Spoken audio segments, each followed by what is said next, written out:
let's just jump straight into it. This is the best slate we've seen yet. There are a lot of storylines. What do we think the biggest one is? Chris, we'll start with you. Wow. I feel like it's which SEC team is going to be that next team behind Alabama and Georgia, or Georgia and Alabama, whichever way you want to put them right now. And, last week we saw Tennessee try to stake that claim. I know Texas A&M fans are still thinking that they're in the mix, but a huge game this week in Oxford where, two undefeated teams meet each other, Kentucky and Ole Miss, and the winner of that game is going to feel the exact same way that maybe they are the third best team. Because I think once we get that third best team is eventually going to challenge for a playoff berth. So I feel like right now that's the biggest storyline. It's coming out of the best conference.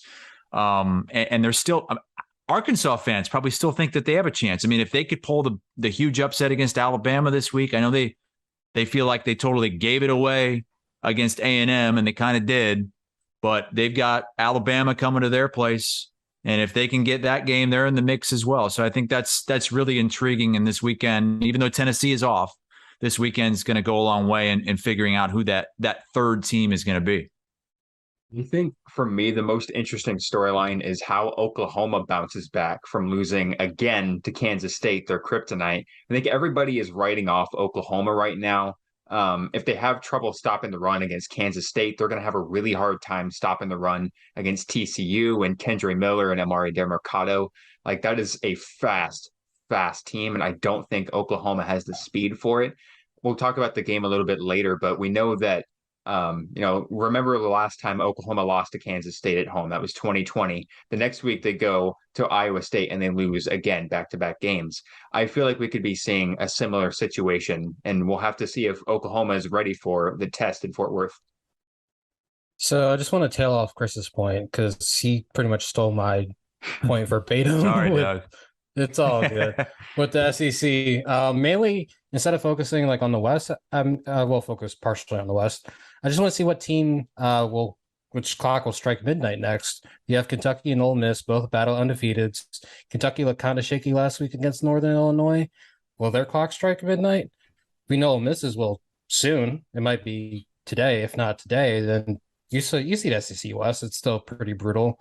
So it's just like to see which clock strikes next and whether these teams can eventually get a New Year's Six berth or they end up at the Citrus Bowl.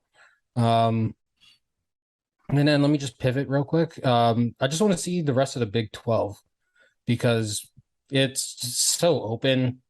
You have your proverbial favorite Oklahoma losing. You have a rematch this week between Oklahoma State and Baylor. And then you have Texas and West Virginia fighting for berth at the Armed Forces Bowl. So you just got a lot of very interesting options in a Big 12 title race. That's my big storyline for conference play. Yeah, now that I think about it, we have two conference title game rematches from last year. Obviously, Michigan and Iowa, and then Oklahoma State Baylor. So that's going to be something to keep an eye on. I'm going to jump up north, go to the Big Ten. Mel Tucker, what he's done at Michigan State is not what people would call ideal. Losing to Washington, Washington's a good team. Losing to Minnesota, Minnesota's a good team. But the way that they lost to those teams, it was because of defense. What is Mel Tucker's bread and butter? He was the secondary coach at Alabama. The fact that their passing defense is as bad as it is shocking. Their quarterback play is not good. Their run game is not very consistent. They have good playmakers on the outside, but I mean, even last week with Keon Coleman, he had his struggles. They need to get those guys the ball in space.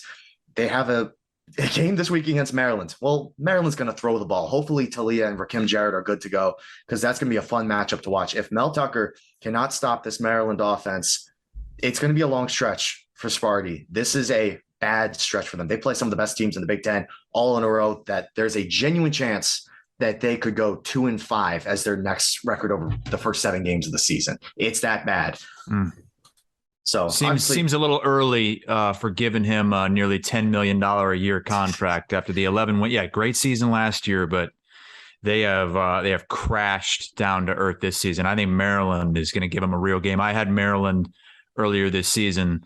They have one of the best wide receiver cores in the country, as you guys know, and they gave Michigan a really good game last week.